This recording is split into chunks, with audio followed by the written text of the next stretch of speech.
একদিকে এসআইআর এর শুনানি প্রক্রিয়া চলছে এবং আজকে যা ছবি ধরা পড়ল দিনভর এক বিভিন্ন জায়গায় বিক্ষোভ দেখানো হয়। সি মুরুগান কমিশনের স্পেশাল রোল অবজারভার, তাকে ঘিরেও বিক্ষোভ দেখানো হয় এবং তার গাড়িতে হামলা চালানো হয়। মগরাহাটের ছবি আপনাদের সামনে রাখবো, যেখানে সি মুরুগানের গাড়িতে হামলা, ভাঙলো লক। কমিশনের পর্যবেক্ষক সি মুরুগানের গাড়ি ঘিরে বিক্ষোভ দেখানো হয়।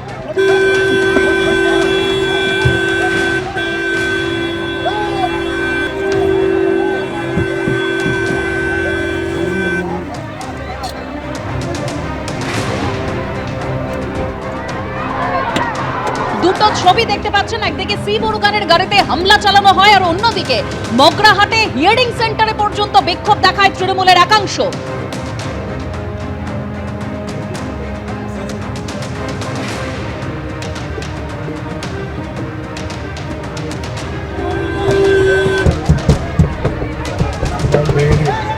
এসআইআর এর প্রতিবাদ, 100 দিনের কাজ বন্ধের প্রতিবাদে বিক্ষোভ দেখানো হয়। মগরাহাটের ছবি দেখতে পাচ্ছেন, সি মুরুগানের গাড়ি ঘিরে বিক্ষোভ।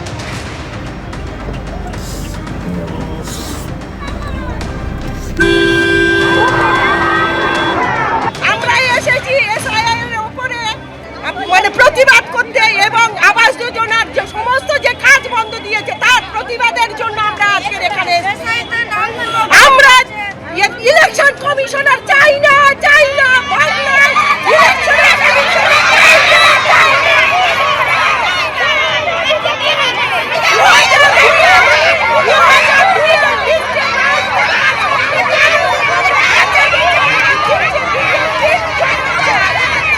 প্রথমে শিরাকুল হাই স্কুলে যখন গিয়েছিলেন সি মুরুগান, তাকে ঘিরে যখন বিক্ষোভ দেখানো হয়, সেই বিক্ষোভ থেকে বেরিয়ে তিনি যখন তার অন্য গন্তব্যে যাচ্ছিলেন সেই সময় তার গাড়ির ওপরে হামলা হয়। হামলার জেরে গাড়ির জোর লক ভেঙে যায়। এইভাবেই গাড়ি ঘিরে ধরে বিক্ষোভ দেখান স্থানীয় বাসিন্দারা।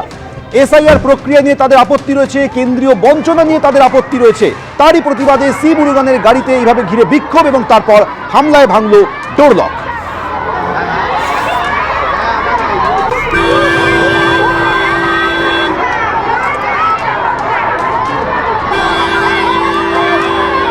আমি আমার কাজটা করে ছাড়বো, আমি আমার কাজটা করে এখান থেকে যাবো। স্যার আপনার নিরাপত্তার অববোধ করছেন কোনো পাইলট কার নেই? একজন আইএএস অফিসারকে কি নিরাপত্তা লাগবে यार? আমি তো ইন্ডিয়ান অ্যাডমিনিস্ট্রেটিভ সার্ভিস অফিসার, আমাকে তো ইলেকশন কমিশন পাঠাচ্ছে, আমি আমার কাজটা করতে এসেছি, আমি আমার কাজটা করে ছাড়বো। এটা তো প্রশাসন আছে, ওনারা দেখে নেবে। এটা কি রাজনৈতিক দল বাধা দেওয়ার চেষ্টা করছে? আমি জানি না, এটা ওনারা। সি মুরুগানকে ঘিরে প্রথমে বিক্ষোভ, তারপর তার গাড়িতে হামলা, হামলায় ভাঙল জোর লক। আর এবার তৃণমূলকে নিশানা করলেন শুভেন্দু অধিকারী। মমতা বন্দ্যোপাধ্যায়ের সন্ত্রাসী রাজত্বে ফের একটা নির্লজ্জ অধ্যায়। নির্বাচন কমিশনের অবজারভার সি মুরুগানের উপরে হামলা হয়েছে, হেনস্থা করা হয়েছে। দক্ষিণ 24 পরগনার মগরাহাটে কর্তব্যরত অবস্থায় তৃণমূলের গুন্ডারা হামলা চালিয়েছে।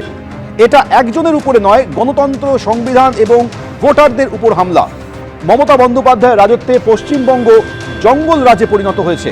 মমতা বন্দ্যোপাধ্যায়কে নিশানা করে আক্রমণ করলেন শুভেন্দু অধিকারী।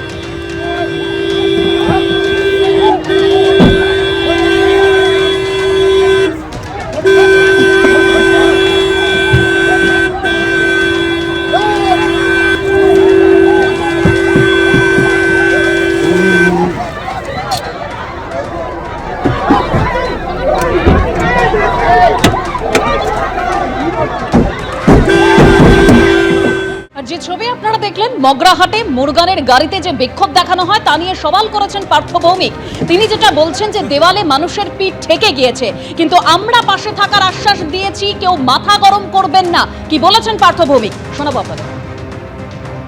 আমাদের বক্তব্য হচ্ছে, মানুষকে যখন চরম অত্যাচার করা হয়, তার পিঠ যখন দেওয়ালে ঠেকে যায়, তখন তার নিজের এক্সিস্টেন্স, অস্তিত্ব, তার নাগরিকত্ব, তার গণতান্ত্রিক অধিকার বাঁচানোর জন্য তার যে ভিতরে ক্ষোভ, আমরা বাংলার মানুষকে, আমার নেত্রী মমতা বন্দ্যোপাধ্যায় এবং আমাদের নেতা সাংসদ অভিষেক বন্দ্যোপাধ্যায় বারংবার অনুরোধ করেছেন, আপনারা শান্ত থাকুন, তৃণমূল কংগ্রেস পার্টি হিসেবে আপনাদের পাশে আছে, প্রয়োজনীয় সমস্ত সাহায্য তৃণমূল কংগ্রেস করবে।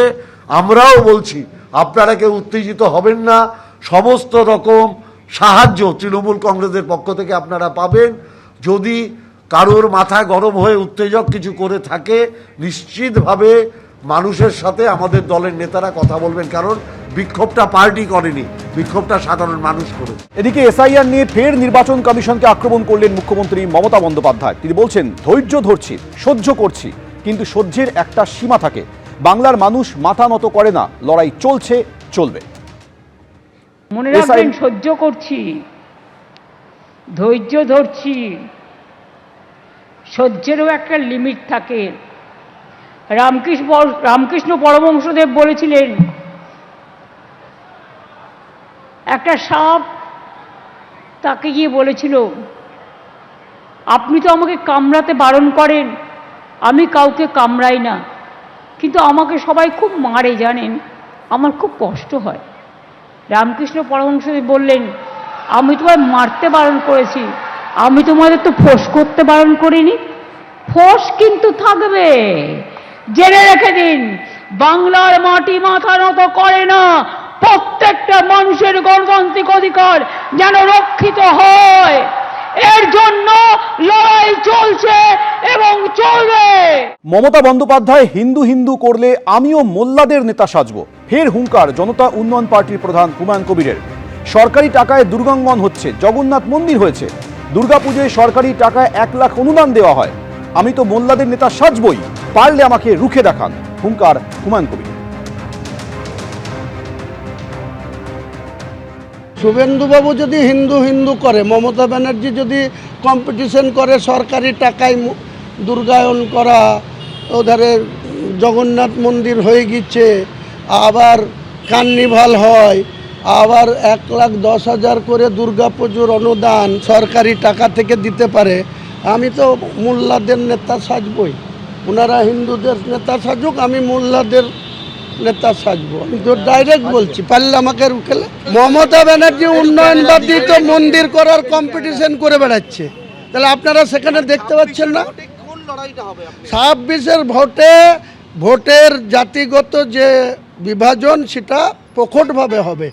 হিন্দুরা হিন্দুদের নির্বাচিত করুক না, 200 সিট হিন্দু মেজরিটি সিট আছে, নির্ণয় করুক না, তারা 200 সিট মমতা ব্যানার্জিকে দিবে না শুভেন্দুকে দিবে, তারা হোক। আর আমি বলছি তো 100 সিট আমি হিন্দুদের সঙ্গে নিয়ে মুসলিমদের সঙ্গে নিয়ে 100 সিট জিতে দেখাবো। আমাকে সমর্থন করতে হবে, শুভেন্দুকেও করতে হবে, না হলে মমতা ব্যানার্জিকেও করতে হবে। সামনে 2026-এর বিধানসভা নির্বাচন, আর তার আগে ধর্ম নিয়ে রাজনীতি একেবারে চরমে পৌঁছেছে। একদিকে যখন মমতা বন্দ্যোপাধ্যায় তিনি দুর্গাঙ্গনের ভিত্তিপ্রস্তর স্থাপন করলেন, অন্যদিকে ফের হুঙ্কার দিচ্ছেন হুমায়ুন কবির। তিনি বলছেন, মমতা বন্দ্যোপাধ্যায় হিন্দু হিন্দু করলে আমিও মোল্লাদের নেতা সাজবো। ঠিক এ বিষয়ে কি বলেছেন কুণাল ঘোষ, শোনাবো আপনাদের। কোনো অবস্থাতেই এই হিন্দু মুসলমান এই ধর্মীয় বিভাজনের মধ্যে দিয়ে বাংলার রাজনীতিটা তৃণমূল করে না, এটা উন্নয়নের রাজনীতি হয়। মুসলিম সম্প্রদায় তারা জানেন যে গোটা ভারতের মধ্যে সংহতি সম্প্রীতি সেটা বাংলায় আছে। ফলে এই ধরনের বিষ প্রচার সংখ্যা লঘুরাও এই হুমায়ুন কবিরকে পাত্তা দেবেন না, সংখ্যা গুরুরাও পাত্তা দেবেন না। বিজেপি দলীয় মুখপাত্রের মতো কথা বলছেন। বিজেপি যেগুলো চাইছে উনি সেগুলো মুখে বলছেন। আমরা তো বারবার বলছি, বিজেপি এবার এরকম সব কিছু B team, C team, D team খুচরো পকেটে কিছু মুখোশধারী বিপ্লবী তৈরি করে কিছু ভোট ভাগের তাল করছে, ওসব হবে না। বাংলার মানুষ জানেন, বিজেপিকে হারাতে গেলে ভোট দিতে হবে মমতা বন্দ্যোপাধ্যায়কে বা মমতা বন্দ্যোপাধ্যায়ের প্রার্থীদের। হুমায়ুন কবির তিনি হুঙ্কার দিয়েছেন, তিনি বলছেন মমতা বন্দ্যোপাধ্যায় হিন্দু হিন্দু করলে আমিও মোল্লাদের নেতা সাজবো, এবং তিনি আরো বলছেন দুর্গাঙ্গন সরকারি টাকায় তৈরি হচ্ছে, জগন্নাথ মন্দির তৈরি হয়েছে সরকারি টাকায়, দুর্গাপুজোয় সরকারি টাকায় 1 লাখ অনুদান দেওয়া হয়, এবং তিনি যেটা দাবি করছেন যে আমি হিন্দু মুসলিমদের সঙ্গে নিয়ে 100 সিট জিতে দেখাবো। শুভেন্দু অধিকারী বা মমতা বন্দ্যোপাধ্যায়কে আমাকে সমর্থন করতে হবে, হুঙ্কার ভরতপুরের বিধায়ক হুমায়ুন কবিরের। আমাদের সঙ্গে এই মুহূর্তে টেলিফোন লাইনে রয়েছেন বিজেপি সাংসদ সুকান্ত মজুমদার। সুকান্ত দা, হুমায়ুন কবির তিনি হুঙ্কার দিয়ে বলছেন যে মমতা বন্দ্যোপাধ্যায় যদি হিন্দু হিন্দু করেন তাহলে আমিও মোল্লাদের নেতা সাজবো, এবং তিনি এও বলছেন যে আমি একেবারে হিন্দু মুসলিমদের সঙ্গে নিয়ে 100 সিট জিতে দেখাবো, যেখানে মমতা বন্দ্যোপাধ্যায় এবং শুভেন্দু অধিকারীকে আমাকে সমর্থন করতে হবে। দেখুন, হুমায়ুন কবির সাহেব বড় বড় কথা বলছেন, কিন্তু বাংলা সংস্কৃতির সাথে মা দুর্গা অঙ্গাঙ্গিভাবে জড়িত, ঠিক যেরকম আরবের সংস্কৃতির সাথে ইসলাম জড়িত। এবার বক্তব্য হচ্ছে বিজেপি স্ট্যান্ড কি? বিজেপি স্ট্যান্ড পরিষ্কার, বিজেপি সরকারি টাকায় মন্দির করার পক্ষে নয়। বিজেপি সরকার কেন্দ্রে আছে, সেই অবস্থায় উত্তরপ্রদেশের অযোধ্যাতে অত বড় রাম মন্দির তৈরি হয়েছে, প্রত্যেকটি টাকা জনগণের কাছ থেকে এসছে, সরকারি সাহায্য কেউ চায়ও নি, সরকার দেয়ও নি। ভারতীয় জনতা পার্টি মনে করে যে সরকারের কাজ মন্দির মসজিদ দুটো থেকেই দূরে থাকা, দুটোর নির্মাণ থেকে দূরে থাকা। এই নির্মাণ করার কাজ হচ্ছে সমাজের কাজ। সমাজ মনে করলে মন্দির নির্মাণ করবে, সমাজ মনে করলে মসজিদ নির্মাণ করবে। ধন্যবাদ সুকান্ত দা। এবিপি আনন্দ, এগিয়ে থাকে, এগিয়ে রাখে।